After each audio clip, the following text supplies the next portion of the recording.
Good morning student. देखो बेटे, जो काम होता है उस काम को आपको सुचारू रूप से करना है, क्योंकि जो ये आपका जुलाई तक का जो लॉकडाउन का समय दिया था सरकार ने, उसको बढ़ा करके आपका 21 अगस्त तक और कर दिया है। यानी पूरे अगस्त का माह है वो भी है उसके अंदर भी स्कूलें हैं वो नहीं चलने का है, नहीं रनिंग के अंदर नहीं आएंगी। और आगे है, अब आगे की बात है तो आगे भी अपन ये नहीं कह सकते कि क्या सितंबर 1 के अंदर स्कूल है वो आपकी चल जाएंगी, ये कहना भी है वो नामुमकिन है। क्योंकि जिस प्रकार से कोविड के पेशेंट आ रहे हैं उस प्रकार से आपका ये प्रतिदिन है वो ग्राफ आपका ज्यादा से ज्यादा बढ़ता जा रहा है। इसलिए आपको अपनी पढ़ाई है वो घर के ऊपर सुव्यवस्थित ढंग से जैसे टाइम मिलता है उस टाइम का आपको सदुपयोग करना है और आपकी पढ़ाई है वो जारी रखनी है।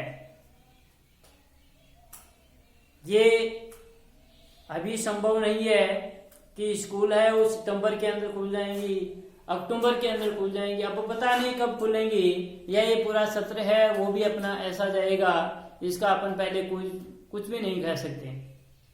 इसलिए जो पढ़ाया जाता है उसको आप ईमानदारी के साथ अब घर के ऊपर है इसका अध्ययन करें। तो अपना चैप्टर चला था, इंपॉर्टेंट चैप्टर है, 5 नंबर का चैप्टर था।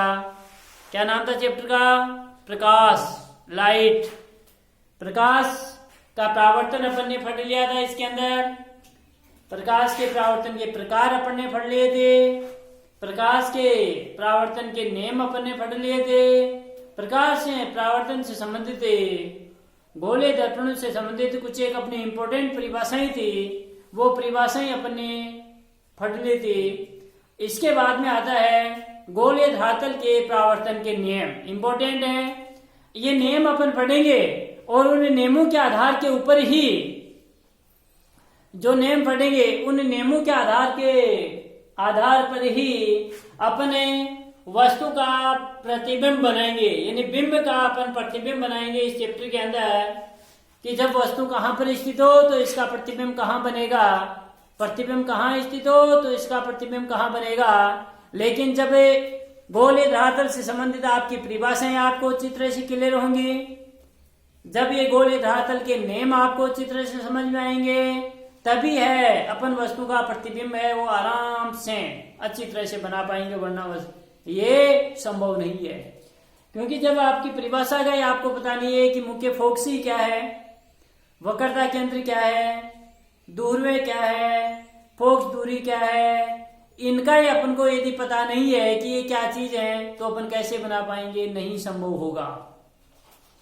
तो प्रतिबिंब अपन तभी बना पाएंगे जब आपके सभी आपके मौजूद हो, आपको आते हो कि कौन सी चीज क्या है, इसके बारे में आपको पता हो, क्योंकि ये समझने वाला चैप्टर है। तो अपना है अगला टॉपिक आता है बेटे गोलीय धरातल के प्रावर्तन के नियम। गोलीय धरातल के प्रावर्तन के नियम, गोलीय धरातल के प्रावर्तन के नियम। गोलीय धरातल के जो प्रावर्तन के नियम है वो गोलीय धरातल के प्रावर्तन के निम्न नियम है। गोलीय धरातल के प्रावर्तन के निम्न 4 नियम हैं।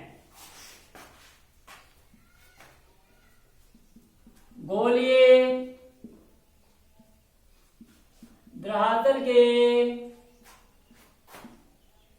निम्न 4 नियम हैं।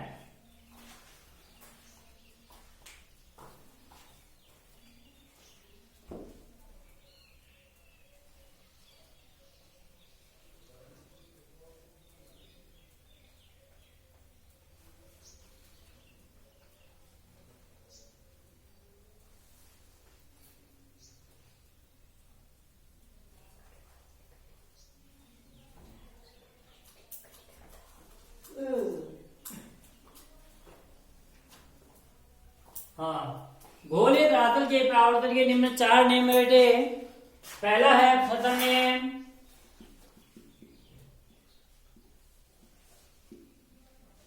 प्रथम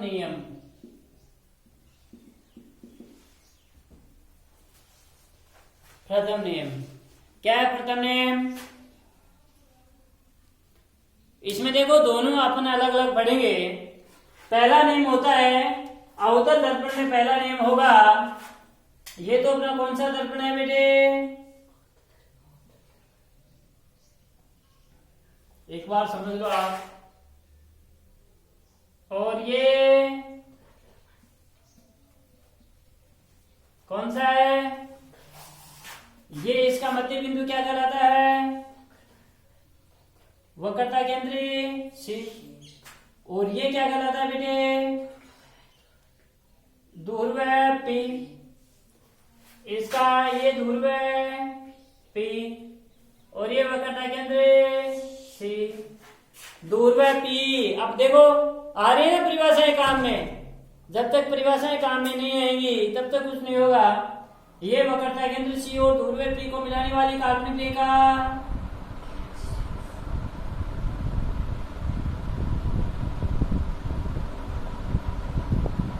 ये काल्पनिक रेखा क्या कहलाती है?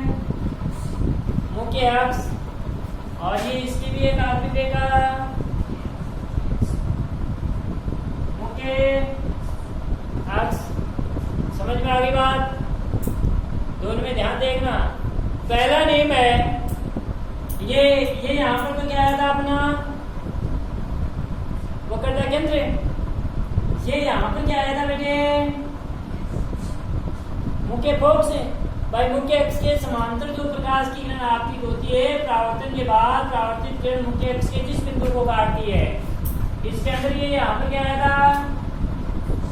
मुख्य फोकस।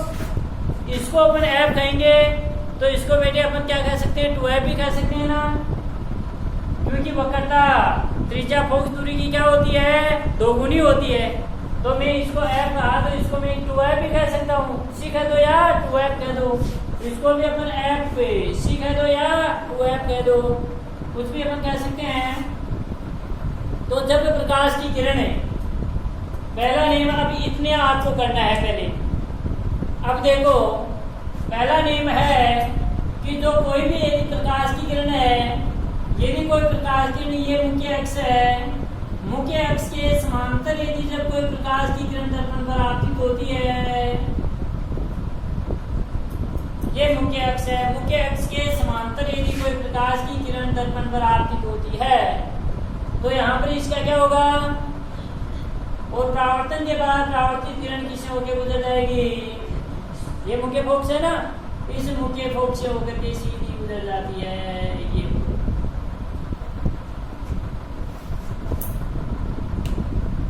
समझ में आई बात? पहला नियम भी यही है बेटे। पहला नियम क्या है? अवतल दर्पण में जब प्रकाश की किरण मुख्य अक्ष के समांतर आपतित होती है तो परावर्तन के बाद परावर्तित किरण मुख्य फोकस से होकर के गुजरे। कितने भी प्रकाश की किरणें, जो प्रकाश की किरणें आपतित इसके मुख्य अक्ष के समांतर आपतित होती हैं तो परावर्तन के बाद मुख्य फोकस से होकर के ही गुजरती है। इसमें उत्तर दर्पण में जब कोई प्रकाश की किरण ये मुख्य अक्ष है, मुख्य अक्ष के समांतर दर्पण पर आपतित होती है तो परावर्तन के बाद परावर्तित किरण क्या हो जाती है बेटे? फैल जाती है। ये फैल गई। तथा परावर्तित किरणें मुख्य फोकस से, इसको यदि यहाँ से अपन देखते हैं तो परावर्तित किरण मुख्य फोकस से निकलती हुई प्रतीत होती है। ये पहला नियम हो गया दोनों में। समझ में आ गई बात? कि जो प्रकाश की किरण मुख्य अक्ष के समांतर आपतित होती है परावर्तन के बाद मुख्य फोकस से होकर के गुजरे।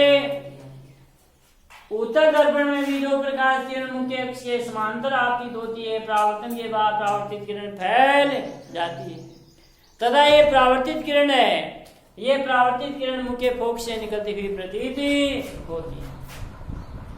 अगला समझ में आ गया ना? अगला नियम है बेटे, दूसरा नियम है जब अवतल दर्पण में जब कोई प्रकाश की मुख्य फोकस से होकर के दर्पण पर आपतित होती है, किससे होकर के? ये माने मुख्य फोक्स है ना, तो इसको प्रकाश की किरण को अपन मुख्य फोक्स होकर देखिए, इसको तीर का चिन्ह लगाते, ये आपतित हो गई ना, ये तो देखो प्रावर्तित होके जा रही थी और आपतित होकर के जब दर्पण पर आपतित होती है ना, मुख्य फोक्स से होकर के आपतित होती है, तो परावर्तन के बाद परावर्तित किरण क्या होगी, इस मुख्य अक्ष के क्या हो जाएगी, समांतर हो जाएगी।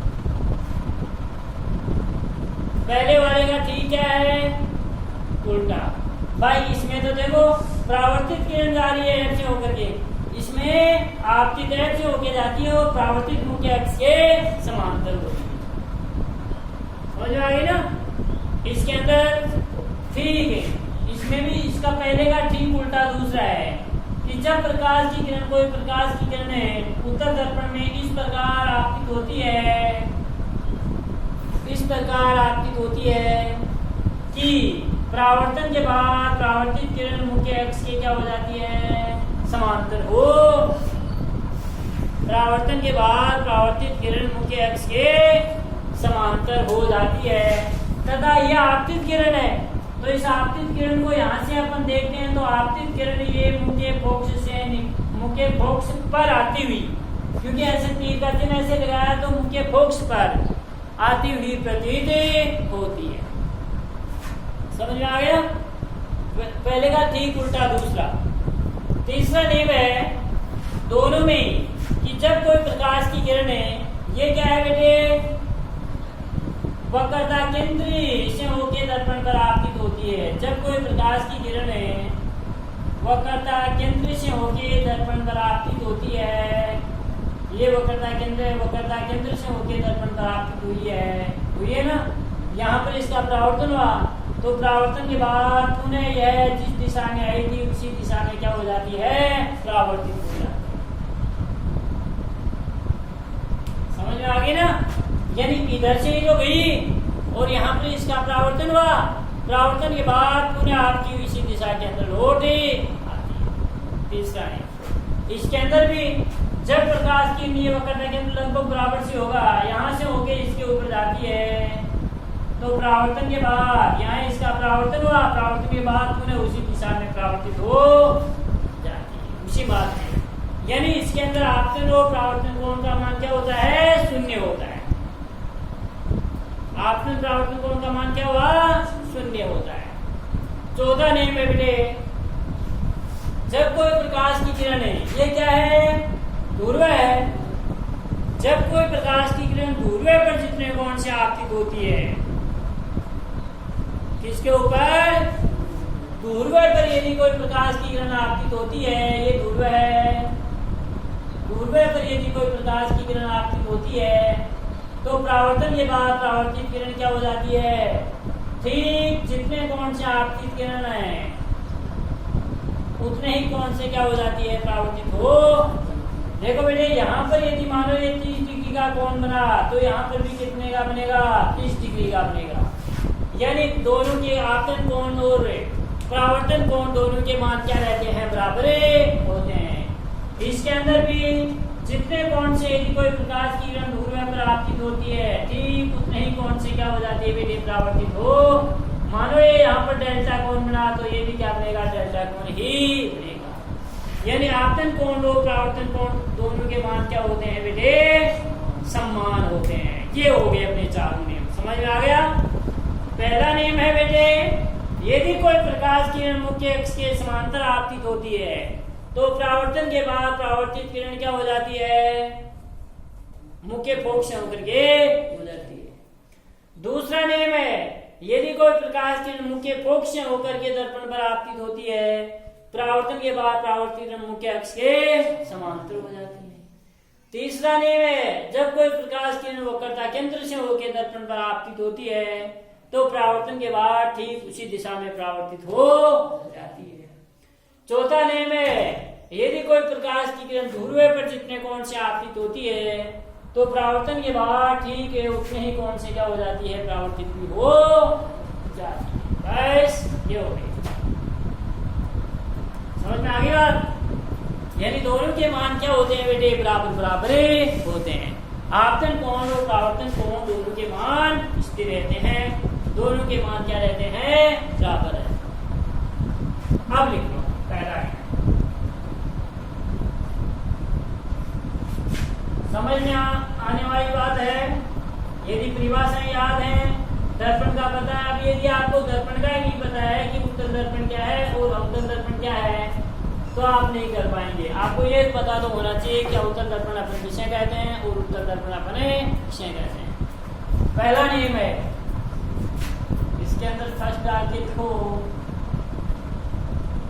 अवतल दर्पण में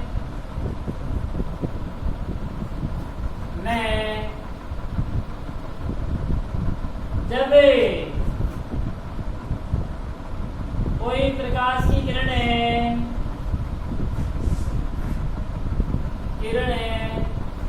मुख्य अक्ष के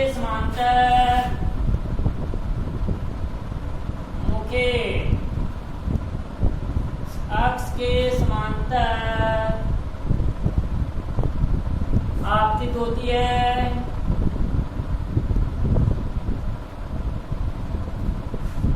तो परावर्तन के बाद परावर्तित किरणें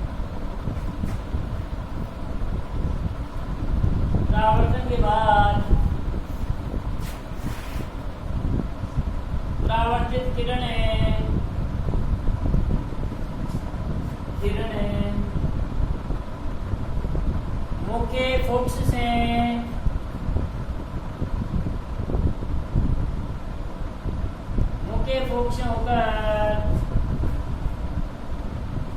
गुजरती है। परावर्तन के बाद परावर्तित किरण मुख्य फोकस से होकर गुजरती है। अवतल दर्पण में जब कोई प्रकाश की किरणें मुख्य अक्ष के समांतर आपतित होती है, तो परावर्तन के बाद परावर्तित किरण मुख्य फोकस से होकर गुजरती है। किससे होकर गुजरेगी, मुख्य फोकस से होकर के गुजरती है। बना लो बेटे अब आराम से। ये अपना कौन सा दर्पण है, अवतल है नहीं है। जब अपने ये इसके ऊपरी भाग पर नजर पोलिस की है, तब ये अवतल दर्पण हुआ है। इस प्रकार से पूरा पता होना चाहिए। ये इस गोले का कटा हुआ भाग माना जाए। इस गोले का केंद्र इसका क्या कहलाता है, वक्रता। इधर देखो पहले, वक्रता केंद्र कहलाता है। ये ठीक है, गोले दर्पण के परावर्तक पृष्ठ का मध्य बिंदु, ये बिंदु क्या कहलाता है, ध्रुव भी कहलाता है। इस ध्रुव पी और वक्रता केंद्र सी को मिलाने वाली रेखा क्या कहलाती है, मुख्य अक्ष कहलाती है। यहाँ लगभग इसके बीच के अंदर क्या आया था अपना, फोकस बीच का होना चाहिए। देखो, क्योंकि ये वक्रता त्रिज्या फोकस दूरी की दोगुनी होती है। ये क्या आया था, फोकस से। तो मैंने लिखा क्या, अवतल दर्पण में जब कोई प्रकाश की किरण मुख्य अक्ष के समांतर आपतित होती है, तो परावर्तन के बाद परावर्तित किरण मुख्य फोकस से होकर के गुजरती है। ये देखो, मुख्य अक्ष के समांतर ये प्रकाश की किरण आपतित होगी।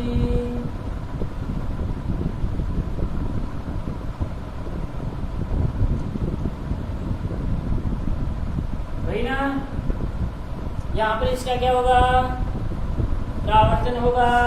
और परावर्तन के बाद ये परावर्तित किरणें मुख्य फोकस से स्केल की सहायता से बिल्कुल सीधी ये मुख्य फोकस से होकर के गुजरे। ये तो क्या किरण है, मुख्य अक्ष से ये आपतित किरण है। और ये क्या है बेटे, परावर्तित किरण।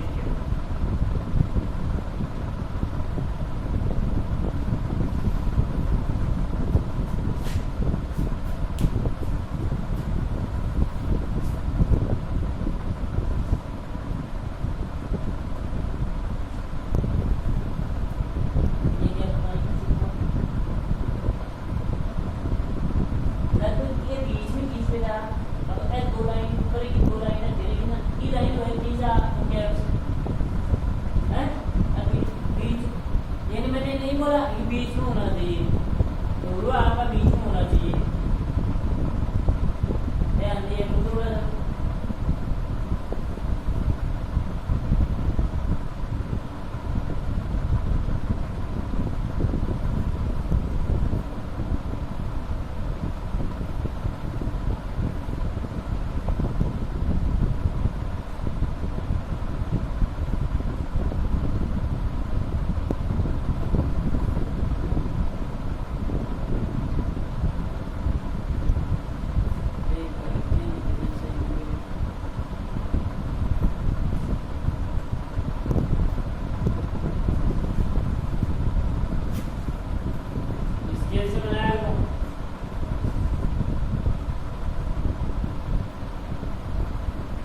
पढ़ा ना।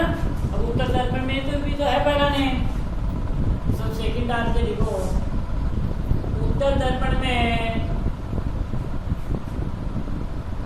उत्तर दर्पण में जब कोई प्रकाश की किरणें, प्रकाश की किरणें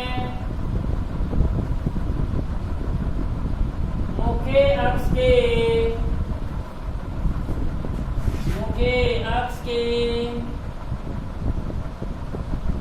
समांतर आपतित होती है,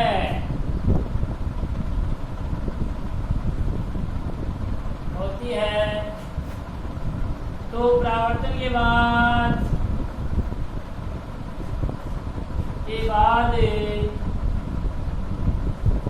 परावर्तित किरणें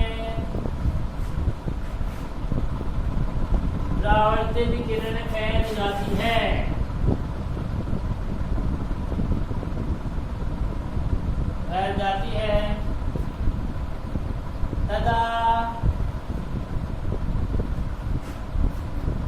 तथा परावर्तित किरणें मुख्य फोकस से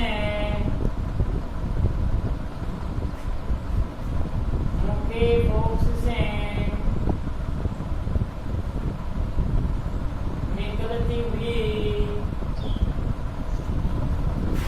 प्रतीत होती है।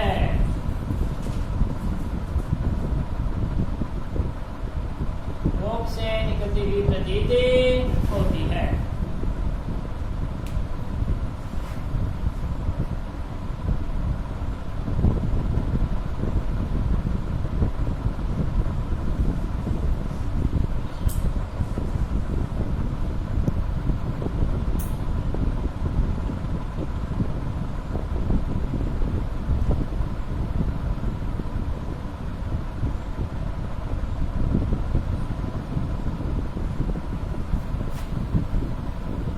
इसमें उत्तर में तो पहले तो क्या बनाना है भैया, आपको उत्तर दर्पण बनाना है। पहले तो क्या बनाओगे, उत्तर दर्पण बनाओगे। उत्तर दर्पण किसे कहेंगे, जिसके अंदर धसे हुए भाग इस प्रकार से आराम से देखो, या तो आपके पास चांदा होगा, उस चांदे की सहायता से भी आप बना सकते हो, वरना आपकी सहायता से इस प्रकार से इसको घुमाना है, थोड़ा सा ही, ज्यादा नहीं, बिल्कुल ये बराबर होने चाहिए। इसके अंदर तो सीधे भाग पर ये रजत पॉलिश कर दी। इधर ध्यान दो एक बार, ये इसका क्या है, बिल्कुल मध्य का भाग, आधा ऊपर होना चाहिए और आधा नीचे। ये इसका क्या है, वक्रता केंद्र है।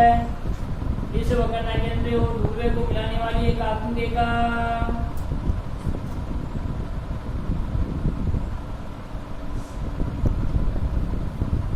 क्या कहलाती है, मुख्य अक्ष से कहलाती है।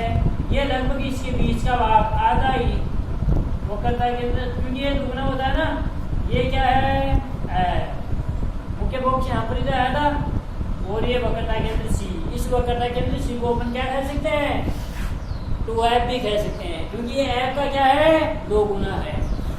अब देखो, जब कोई प्रकाश, ये मुख्य अक्ष है, इस मुख्य अक्ष के समांतर जब इस दर्पण पर आपतित होती है, ये देखो बिल्कुल सीधी, एक काचे लगाना है। मुख्य अक्ष के समांतर जब आपतित होगी, यहाँ पर इसका क्या हुआ, परावर्तन के बाद परावर्तित किरण F से निकलती हुई प्रतीत होगी, जिससे होगे ये फैल गई, परावर्तित किरण फैल जाती है, तथा ये F से निकलती हुई, वास्तविक रूप से थोड़ी निकलती है, निकलती हुई प्रतीत होती है। ये तो क्या है, मुख्य अक्ष है, या आपतित किरण है, और ये है आपकी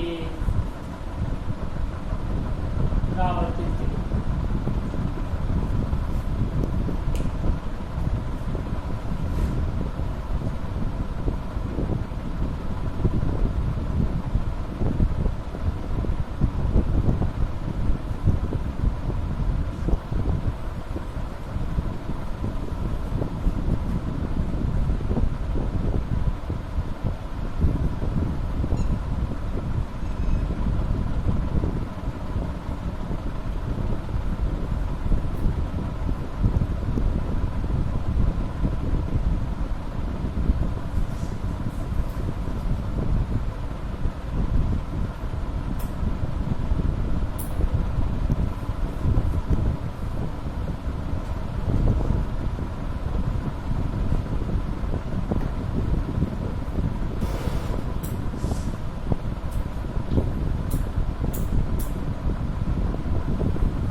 था अपना पहला नेम, दोनों दर्पणों में उत्तर व अवतल।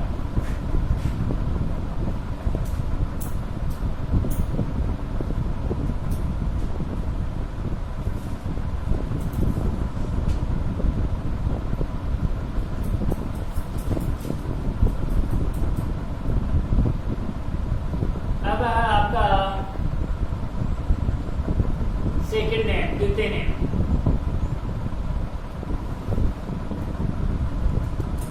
द्वितीय नेम ठीक इसका उल्टा है।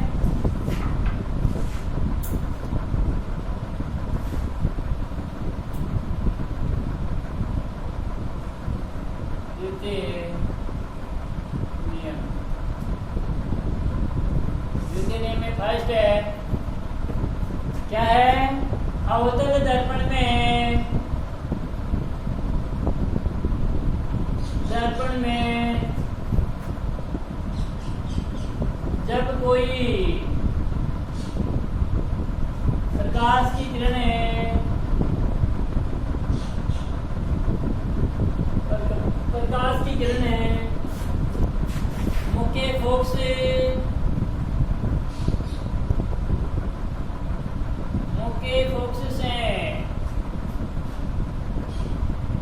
होकर आपतित होती है,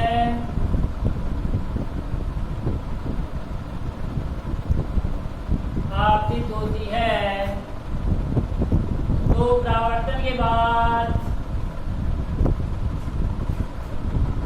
परावर्तन के बाद परावर्तित किरणें, परावर्तित किरणें फैल जाती है, फैल जाती है तथा यह क्या लिखा? अवतल दर्पण में जब कोई प्रकाश की किरणें मुख्य फोक से होकर आपतित होती है तो परावर्तन के बाद परावर्तित किरण फैलती नहीं है इसमें, ये तो अभिसारित करता है ना। परावर्तन के बाद परावर्तित किरणें मुख्य अक्ष के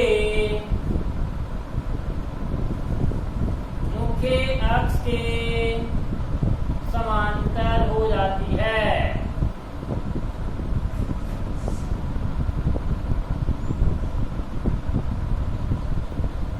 मुख्य अक्ष के समांतर हो जाती है।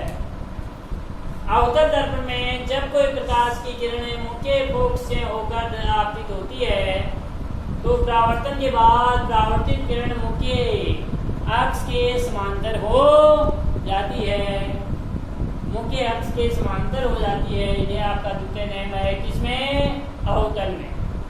तो पहले अवतल दर्पण बनाना है बेटे। अवतल दर्पण जिसके ऊपरी विभाग पर क्या कर दी जाए? रजत पोलिश। ये गोले का घटा हुआ भाग है, इधर देखो इस प्रकार से आराम से आपको उठाना है। ये गोले का घटा हुआ भाग है, इस गोले के घटे हुए भाग पर, इस ऊपरी विभाग पर अपन ने क्या कर दिया? ये रजत पोलिश या परावर्तक पोलिश कर दी। ये इसका क्या है? वक्रता केंद्र सी है। ये क्या है? दूरवर्ती है। इस दूरवर्ती और वक्रता केंद्र सी को मिलाने वाले काल्पनिक रेखा क्या कहलाती है? ये यहाँ इसका ठीक दोगुना। ये क्या है? बीच में होना चाहिए, मुख्य फोकस है। और ये क्या है? वक्रता केंद्र या हुआ है। जब कोई प्रकाश की किरण देखो मुख्य फोकस से होकर के आपतित है, ये मुख्य फोकस है ना, तो जब कोई प्रकाश की किरण इस मुख्य फोकस से होकर के आपतित होती है, ये देखो मुख्य फोकस से होकर के, ये मुख्य फोकस से होकर के आई है ना, तीर का चिन्ह लगाते ही अपने क्या हो गया? आपतित हो गई। यहाँ इसका क्या होगा बेटे? परावर्तन। और परावर्तन के बाद ये परावर्तित किरण क्या होगी? ये मुख्य अक्ष है, इस मुख्य अक्ष के समांतर हो गए ना। तो ये तो क्या कहलाती है? आपतित किरण। ये मुख्य अक्ष और ये परावर्तित किरण।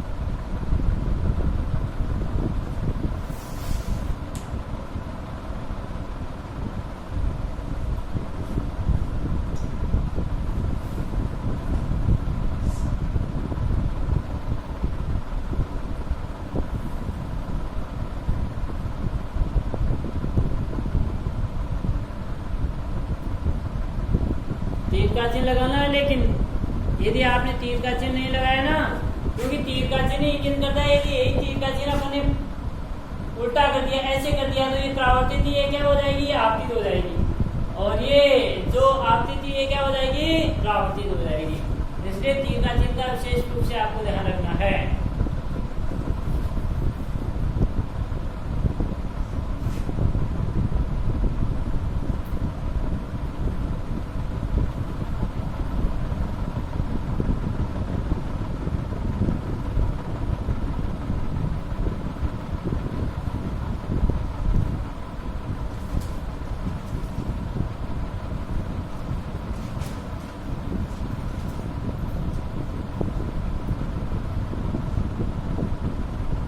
अब उत्तर दर्पण में देखो दूसरा नेम क्या होगा बेटे, उत्तर दर्पण में जब कोई प्रकाश की किरण इस प्रकार आपतित होती है कि परावर्तन के बाद परावर्तित किरण मुख्य अक्ष के समांतर हो जाती है तथा आपतित किरण अपराती हुई प्रतीत होती है।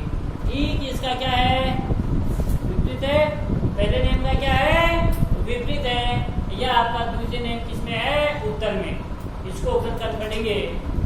Thank you.